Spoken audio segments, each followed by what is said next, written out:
більше, ніж Крим.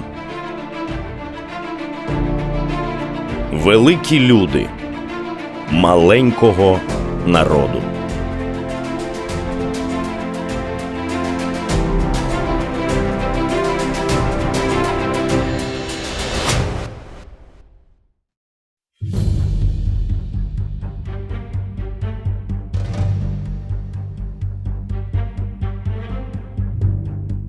Доля великого кримсько-татарського вченого філолога, тюрколога, поета, громадського діяча Бекіра Чобанзаде сповнена карколомних поворотів, злетів і падінь.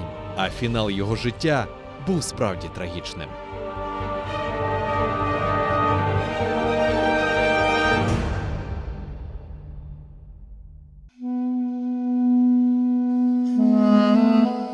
У травні 1893 року в маленькому кримському містечку Карасу-Базарі в родині бідного пастуха народився син. Хлопчика назвали Бекіром. Пастух Вааб, незважаючи на здатності і працьовитість, не зміг отримати освіту, але пристрасно мріяв про іншу, кращу долю для сина. Не володіючи грамотою, жалісливий батько мій відчуває себе відповідальним перед своєю совістю і перед Всевишнім. 5-й рік поспіль, взимку і влітку, щодня, крім п'ятниці, посилав мене в школу. Напише пізніше син. Як знак любові і вдячності батькові, можна вважати і те, що прізвищем Бекіра стала Чобанзаде, син пастуха. Бекір повністю виправдав надії батька. Він з відзнакою закінчив початкову школу, а потім за кошти мусульманського благодійного товариства відправився на навчання до Туреччини. Незабаром юнак став одним із кращих учнів і лідером у середовищі кримсько-татарської молоді. Спочатку Бекір вчиться на словесному відділенні Галатасарайського ліцею, а після вивчає арабську та французьку мови на курсах при Стамбульському університеті, після закінчення яких отримує право викладання цих мов у середній школі і ліцеях.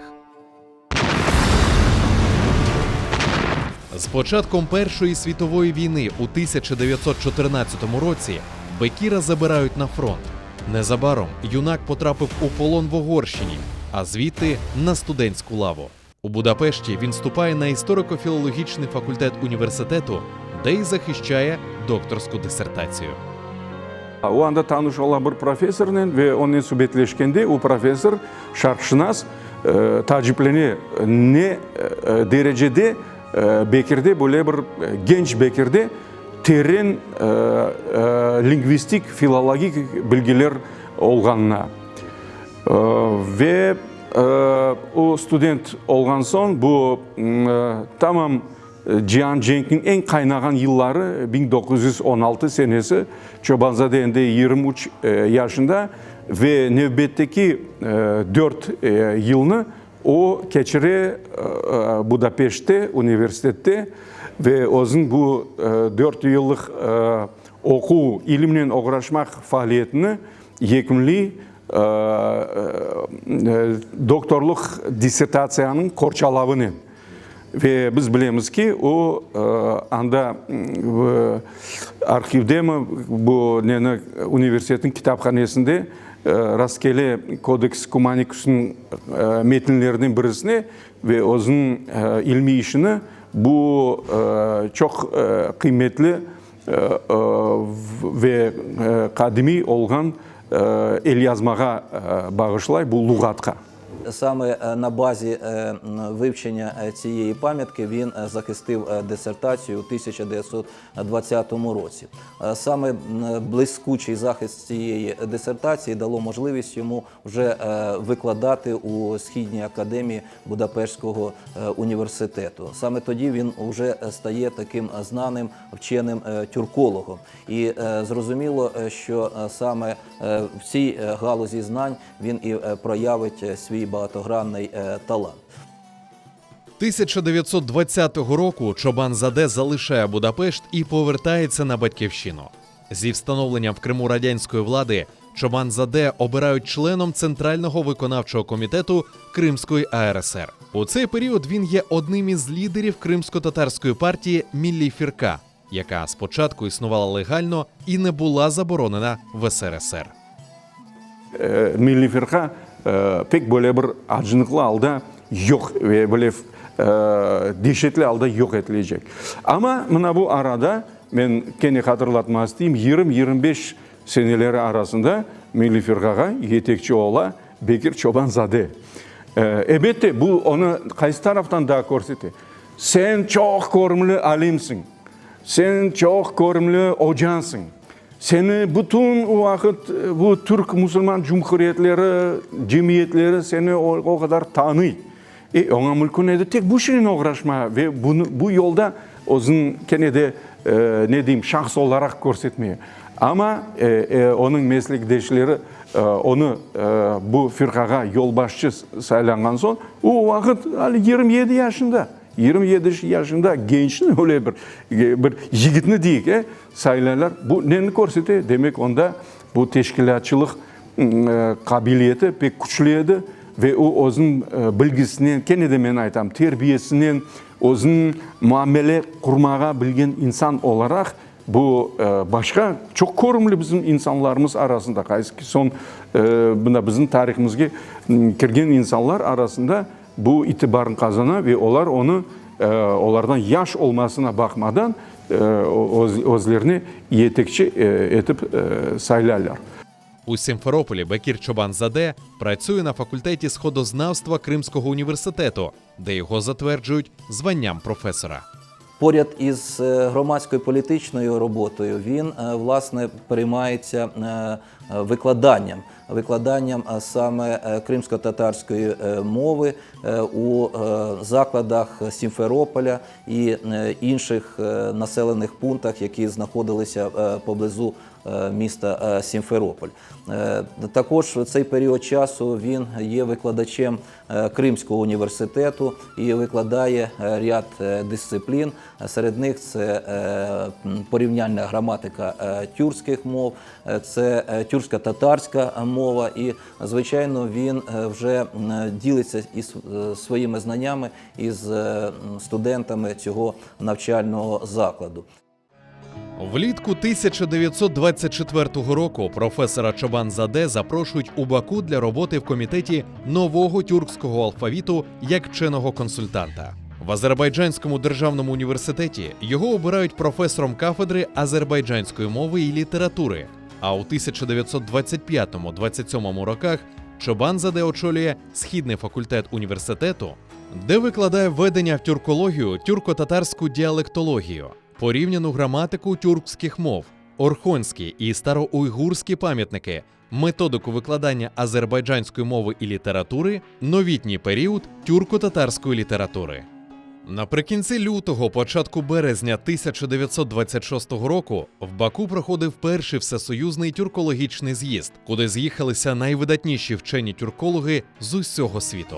У роботі взяли участь близько 130 делегатів, у тому числі велика делегація кримсько-татарських вчених на чолі з професором Бекіром Чобанзаде. Чобанзаде був одним з найбільш помітних учасників з'їзду і прочитав дві доповіді – про близькі спорідненості тюркських говірок та про систему наукової термінології. Аж ніяк не випадково, що наступного 1927 року професор Чобанзаде став головою наукової ради Всесоюзного центрального комітету нового тюркського алфавіту. Bu konferensiyada Çobanzade aslında tek Kırım o Kırım insanı olup ama onu herkes anda özlerini yetekçi dep sayaydılar. Çünkü ben daha bir kere aytabilem, onun yanında turgan öyle seviyede Garp'ta tahsil görgen. Çok mekteplerini o İstanbul'da okudu, Budapeşte okudu. Biraz Odessa'da oldu, bekim anda da katnadı. Son İstanbul'da okudu, o tek lisede değil, o katnadı ve anda bir kurslar var idi, 3 yıllık kurslarda o şu cümleden Fransız dilini öğrendi, Budapeşte Macar tilini öğrendi. Onu bu til bilgileri gerçekten de o hem bir taraftan poliglot olup hem bu til bilgilerini, til paralellerini keçirmege büyük böyle bir usta olup onun için onun yanında başka insan, başka koyulacak insan yok idi. Onun için o tek Kırım alimlerin değil, Kırım'dan gelen insanların. O aslında bütün Türk, bu yerde toplanan Türk dünyasının bu ilim, filologiya, lingvistika tarafından öyle bir yıldızıydı. Yani ben gene de bu sözünü işletebilirim, джентльменiydi. Всередині 1920-х років багатопартійність в Радянському Союзі закінчується. Сакраментальна біблійна фраза «Хто не з нами, той проти нас» точно описує суворі реалії цього періоду будівництва країни Рад. У травні 1928 року розстріляли голову Центрального виконавчого комітету Кримської АРСР Велії Ібраїмова. Незабаром арештовано і 63 найбільш активних керівних працівника партії Мілі Фірка. Як сказано у документі НКВС, у справі партії у 1927-28 році антирадянська діяльність Мілі Фірка була припинена органом УГПУ. Деякий час Чобанзаде живе і працює в Узбекистані. З 1928 року, коли розпочинається в масштабах Радянського Союзу боротьба з різними так званими проявами націоналізму, позначиться трагічно і на долі Бекіра Чобанзаде. Саме з 1928 року його починають цькувати як у бакинській, так і сімферопольській пресі, в тому сенсі, що він є пропагандистом саме націоналізму. Тому саме Чобанзаде в цей період було нелегко, тому що йому приходиться постійно відбивати оці ідеологічні атаки і говорити про те, що він є суто науковцем, а не, скажімо, носієм буржуазної ідеології. Саме ця кампанія цькування змусила його взагалі полишити роботу в Азербайджані і переїхати до Узбекистану і певний час працювати завідувачем кафедри узбекської мови Ферганського педінституту. Але все одно він перебуває під пильним наглядом радянських спецслужб. Biz bilemiz o kısa vaqt O'zbekistonda da olup iki üniversitette, hatta 3 üniversitette, hem Fergana, Toshkent üniversiteti bir kısa devirde Bukharada da çalışkanı belli. Yani onu O'zbekistonda da pek yaxshi bileler ve onu itibarı anda pek yüksek, onun anda talebeleri çok. Відхід від участі в діяльності партії Мілі Фірка і переїзд в Азербайджан продовжують життя Чобанзаде. Ще у Будапешті під час навчання в університеті відбувається становлення його як поета. У своїх віршах Чобанзаде постає тонким ліриком і патріотом своєї батьківщини. Саме в цей період часу, коли він перебував впродовж з 1908 по 1911 року у Стамбулі, він проявив себе як літератор. Саме в цей період часу він починає писати досить тонкі і пронизливі вірші, які, власне, увійшли до золотого фонду кримсько-татарської літератури. Його літературний талант уже більш проявився досить широко. Це під час навчання у Будапештському університеті. Саме тоді побачила світ його збірка поезій, це «Звуки сопілки», де, власне, найбільше такими цікавими його віршами є вірш «До мами», це, знову ж таки, вірш «Русалка», а також «Літнім вечором біля будинку». Так як він довгий час перебував саме в Угорщині, то в цих віршах відчувається туга за батьківщиною.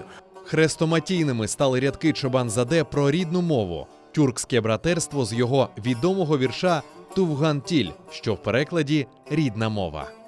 Öyle oldu ki o Kırım'da çok yaşap olamadı. Ve onda her vakit bu o tarsıkıp oturaydı.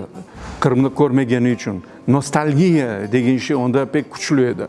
Ve bekim onun şiirleri biraz bir kederlice. Çünkü anda bu nostalgiya. Budapeşte o endi o'zing klassika şiirlerini yaratmaya başlaganda da bulutlar olsun, anda til haqında onu bir şiirler öyle bir cikli var. Biz göremiz ki elbette onun obrazları, onun böyle bir şiiri seviyesine de başka yetecek. O çok özgün şair edi. Bulutlar, kezici bulutlar,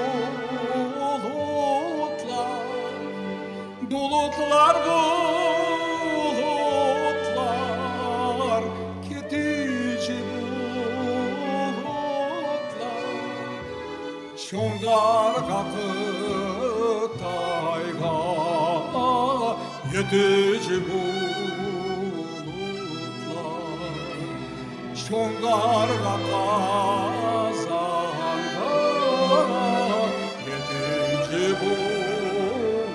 Як і багато його колег, Чобан-Заде живе в очікуванні арешту, особливо після вироку над колишніми кримськими однодумцями. Але продовжує працювати, а до середини 30-х років його положення здається цілком благополучним. З 1932 року Чобан-Заде – старший науковий фахівець сектору мови азербайджанської філії Академії наук. У 1935 році обраний членом Паризького суспільства лінгвістики. До початку 1937 року Бекір Чобан-Заде був професором Азербайджанського державного університету і співробітником азербайджанської філії АН СРСР. Але регалія і величезний науковий авторитет не врятували його від арешту. Бекіра Чобан-Заде заарештували 28 січня 1937 року у Кисловодську, Росія, де він перебував на лікуванні. Незадовго до загибелі, під час допиту, зломлений тортурами вчений саме так характеризував свою діяльність. «Я є першим професором на Радянському Сході за своєю спеціальністю, гідний цього звання радянською ж владою, і читав перші лекції на рідних мовах народів цих країн. Мною вперше розроблені університетські курси по своїй спеціальності.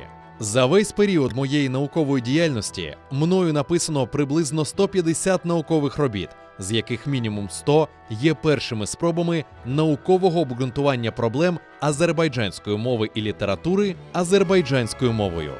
Більшість цих робіт і тепер не втрачають свого наукового значення.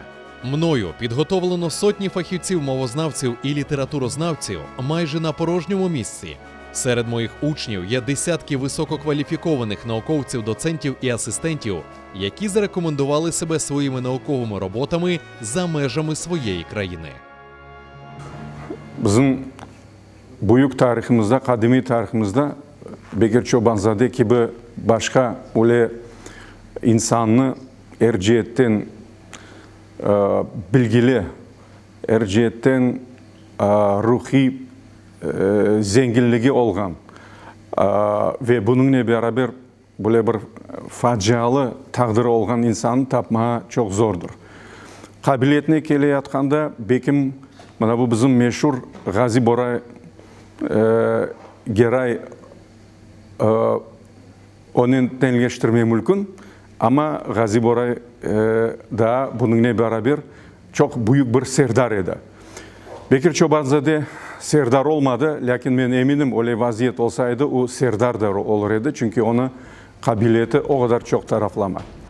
Однак досягнення професора, видатного вченого свого часу, до уваги взяті не були. Суд відбувся в Баку і тривав 20 хвилин. Великому вченому Бекіру Чобанзаде був винесений смертний вирок без права оскарження. Вирок був приведений у виконання 13 жовтня 1937 року.